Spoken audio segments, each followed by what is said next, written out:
Let's do Okay, geeking news. Um, let's do this. all right, here we go. All right. First, or the only thing I really got in geeky news. So apparently, um, Rotten Tomatoes has decided to change their score. This could be an interesting topic here. So Rotten Tomatoes has implemented a huge change by adding the popcorn meter and the verified hot badge. The review aggregator website has become a go-to resource for assessing the critical reception to movies and television shows since its inception in 1998. The site compiles official critics' reviews into a single percentage-based score to determine if a movie is fresh, which means it's 60% or above, or rotten, which is 60% or below, on the tomato meter. With certain titles that match specific criteria and maintain a score above 75% being deemed as certified fresh. However, the audience score has also become a bigger part of the Rotten Tomatoes brand because its score is based on user reviews. It is intended to reflect what the general public thinks of the title in question, though the score has, this is their words, not mine, the score has in the past been subject to review bombing, generally for political and motivated reasons, especially for franchise titles with diverse casts such as Captain Marvel and Disney the Acolyte. Um, yeah, I don't totally agree with that, but we'll keep going. To combat this, Rotten Tomatoes has implemented a review verification system to confirm that reviewers have purchased tickets for movies being reviewed through Fandango. Okay. Um, so um, I do use Rotten Tomatoes quite a bit. I could care less what the critics think. Yeah. Makes no difference to me. I want to see what the audiences think. Um, critics' reviews, just, yeah. Usually I don't agree with them to begin with. Now, to say that it has been used in the past for quote unquote review bombing, Mm-hmm. uh, is that true? I don't know. Maybe, Yep. possibly. Is it for political reasons? I don't know. Possibly. It could be. But the way they're talking here, so the only people that can review it is people who buy tickets through Fandango. How many people buy tickets through Fandango? That's what I want. I don't. I don't either. Yeah. I actually buy my tickets straight through. Well, our local movie theater is Marcus, Yeah. or we can go to the mom and pop theater down the street. But either Yep. way, I'll buy the tickets directly from the theater or the theater Mm-hmm. app. Yep. You know. Mike, I'm so sorry. Keep talking. There's some kind of weird noise happening right outside my home. Oh, I'll be right back. okay. Steven has aliens showing up at his house apparently. So yeah, my thinking is one, how many people actually purchase tickets through Fandango? Because I haven't used Fandango in years. I really would like to know that. So anyone watching, if you use Fandango, jump into the chat and tell me because I want to know. Because that just leaves it open to only people those who use Fandango, and I don't think that's correct either. I don't think that's a right way to do this. Let's see. Sam says, I think the accusation of review bombing is political. Yeah, I think that's a true statement. I agree with that. That is definitely a true statement. I like to stay away from political topics if I can from from the show. I don't want to get into that kind of thing. But with this being Fandango based, who's to say that the movie studios themselves can't budget in $1 million and buy 1 million tickets through Fandango and then up their own audience score? You know, I don't agree with that either. So Right. it's going to be a point now. It was questionable whether Rotten Tomatoes was trustworthy to begin with. Yeah. I think it makes it even less trustworthy. Mm-hmm. And so Nobody for Anybody said not for me. Yep, he doesn't buy through Fandango. And let's see. Oh, go to the movies, buy a ticket. Yeah, right. Yep. Yep. Well, like I said, I actually buy through our local theater's app. Marcus has their own app, so I just buy the tickets through their app. I do Regal through the app. Mm-hmm. Right, exactly. Yeah. Yeah, that seems like it's gonna even make it even weirder. So Sam says he's never bought tickets online. Oh.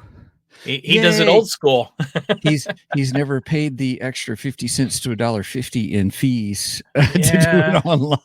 Yeah, unfortunately, I've become accustomed to the convenience of going, oh, I get my seats. Yeah, I want those right there. Let's see. I mean, they've also made it so it's more, I don't know, difficult to go get them in person. Well, but it's also better to buy them online when you. Her mic's not on. Take your seats. I hear her through your echo.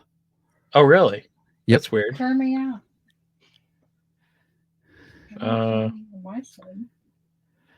So I would agree. I would. Yeah, it just seems weird. I mean, I think I agree with Sam that I think the accusation of review bombing is political. Yeah, I agree. Oh, Corey said the same thing. He said he goes straight to the theater to buy tickets. Really? Wow. Yeah. I'm shocked that some people are still doing that. Right. I don't know. It's just difficult nowadays, at least at my theater, because they used to always have somebody sitting there in the booth, and now it's like there's never anyone there in the booth. Well, even with my tickets online, I have to go to the front desk. If there's someone who's not there to scan your ticket, you have to go to the front desk to scan it in, and there's always people there. So I hear you, Megan, but Steven can't. Of course, I'm hearing you through my headphones. Yeah. We got something going on with Megan's microphone. I don't know what's going on. Unmute yourself and see if. Okay. Nope. No, I don't know what's going on, Megan. So, anyway, let's see. Sam says, "Smart not to be political. You're already smarter than most people in Hollywood." Well, thank you, Sam. I appreciate the comment. You know what? There are viewers on both sides of the political scale, and I'd rather just stay out of that. I mean, I have my views, but we'll leave them off of the show. I think for me, we should be okay to, like you and I, we disagree on stuff, and we still come together. We have a conversation about it, and then we just go on living our lives, kind of a thing. I think even with the Acolyte, I don't think it was review bombing. It was just a bad show. It was bad. I mean, there's a reason they decided to cancel the Acolyte already, even though the last episode was 2 months ago, maybe. Right. So, well, they're not going to cancel a show because of Rotten Tomatoes. I'm sorry. They're going to cancel the show on actual viewer numbers. Yeah. And they had stated that the viewer numbers had went down. So episode 1, they had pretty high numbers. I don't know the exact numbers. I don't remember them. But then by the finale, the numbers had diminished so much that they're like, well, there's no sense in keeping the show going. It had nothing to do with Rotten Tomatoes. Not a thing. If anyone thinks that Rotten Tomatoes is influencing whether a show stays on the air or not, I think you're crazy, because I don't think it's a thing. I really don't. Do you think that they're looking at it from the point of view that if something gets bad reviews, then therefore it's negative marketing, so people aren't going to watch it because of the bad reviews? Yeah, that's exactly what I think it is. And I mean, that's possible. Yeah, sure. But word of mouth. But Yeah, it's just like word of mouth kind of thing, and people are just sharing their opinions on it. So what does it matter? It's not like people are going out of their way to say something is terrible. Well, I don't know. I don't. Some Okay, people will. some people will. I think because they just want the clicks or the views, and I'm going to be more because we were kind of joking about this earlier before the show to a certain degree about if we should do a show or not because we're like, I don't know if I'm going to like it or not, and they were like, Right. well, but realistically, if we have a good argument, we're not just poo-pooing on something just for the clicks or the views or rants or going crazy. Yeah. Like Critical Drinker and Nerdrotic got a lot of static about Acolyte, but they weren't just poo-pooing on it. They were giving good argumentation about it. And I think that's the issue. So what did Sam say here? I would actually like a new sci-fi TV show. Oh, you mean like a new IP, something new, a new. Oh, well, I agree. Let me see if I can bring something up for you. I don't know if I can do it or not. I saw an interview real quick. It was just a short, so a YouTube short on George Lucas, who was Yes. saying something about the shows. Let me see if I can pull it up. You give me just a second because it speaks to it. Hollywood has no ideas. Yeah, that's exactly it. That's exactly the whole thing. All Hollywood does is they make remakes and sequels. That's it. No new ideas. Yeah, let me see if I can get to it. Oh man. I watched it like 2 or 3 times because then I was imagining you doing the voice doing it, just kind of a thing. Well, I gotta admit, my voice is my imitation of George Lucas is an imitation of Jason Swank from Rebel Force Radio's George Lucas. Yeah. Okay. I'm trying to do the best of his. Nobody for anybody says Disney killed Star Wars. Yeah, I kind of agree with that. Unfortunately, unfortunately, yes. Okay, so I'm going to share this. Let's see if this works. Okay, everybody, we're going to see if this works. It's going to be hard to see, but hopefully you can hear it. Oh no, George is poking out his eye. Streaming probably more than features, but features the same thing. Nobody knows what to do. The stories they're telling are just old movies. Let's do a sequel. Let's do another version of this movie. There's no, and it's not just in movies, but in almost everything. There's no original thinking. So I'll just leave it at that. That's about much as my web can handle. I totally agree with George there. He's right. There are no new ideas. Disney is just bringing back stuff that they. I mean, let's look at what they're doing right now. We got Snow White getting ready to come out. That's just a rehash. It's a live action remake of the cartoon that's already getting. That's already DOA. Oh yeah, it's dead. I have no interest in that film whatsoever. They're going to do a prequel to Lion King, which is I saw the latest trailer. Action. I saw the latest trailer for Romulus, and I didn't like the direction they're going. Wait a minute, you just said Romulus. Alien Romulus. Oh, well, we're going to talk about Romulus here in just a couple minutes. I know. I'm so excited. Oh, okay. But the trailer for the Mufasa movie has a different. See, I think you confused Romulus and Mufasa. No. Before I saw Romulus, I saw the new trailer. Okay. That's what I was saying. Sorry. All right. Sorry. So, I completely misunderstood you. Yeah, sorry. So, anyway. So the I don't like the direction they're taking the Mufasa story. It's kind of like what they did with Maleficent. And when they started doing all the villains and here, let's give them a kind of a story, they're actually really good, kind of a thing or something.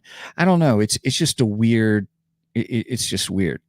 What's Sam saying? So Sam says, I was looking forward to new Battlestar gallery. And then I realized that I really want is a new IP. You know what? I was looking forward to new Battlestar also, but I think that's in development hell. I don't think we're ever going to see new Battlestar because I love the Battlestar franchise. In fact, when we do our Geekdar, we're still in news, aren't we? We're still in news. We got to keep going. That's all right. Yeah. When I do my Geekdar, you'll see that I do love Battlestar, but I agree with you totally. It's time for something new. We need to get some new stuff in here. But yeah, I think Hollywood is completely out of ideas. What's Levy McGarden? You said it right. Did I say it right? Yeah. Okay. Hey, that's mine. Oh, My Twitch. oh, this is Megan chiming in. I only, since her microphone's not coming through for some weird reason, I only want to see the Lion King prequel because Keith David is in it. That's funny. When I first read that real quickly, I thought it said King David. King David is in the Lion King prequel? What? Sorry. Yeah, Disney. Anyway. Well, here, let me do. Here's what Angie says. Companies are just plagiarizing themselves because they don't know how to write anything anymore, and that's what Lucas goes on to say. He makes that content that just the writers just aren't doing anything new. So now Sam said, I was really enjoying the show Love, Death, and Robots. Every episode is something new. I have not seen it. I haven't seen that. So No I might worries, have Sam. to check that out. Using speech to text. It's all good. We're tracking. No problem, man. No problem. All right. Well, we should probably get off this topic. This is a good topic, though. It's a good topic. I've enjoyed this. Something to think about in the future. But yeah, put in the chat whether you guys you like what Rotten Tomatoes is doing or what, or you don't like it, and what do you think they should do? I don't know. I don't care for it. I don't trust it, but I think Rotten Tomatoes is just becoming less and less trustworthy every day. Rotten who? Right. Rotten.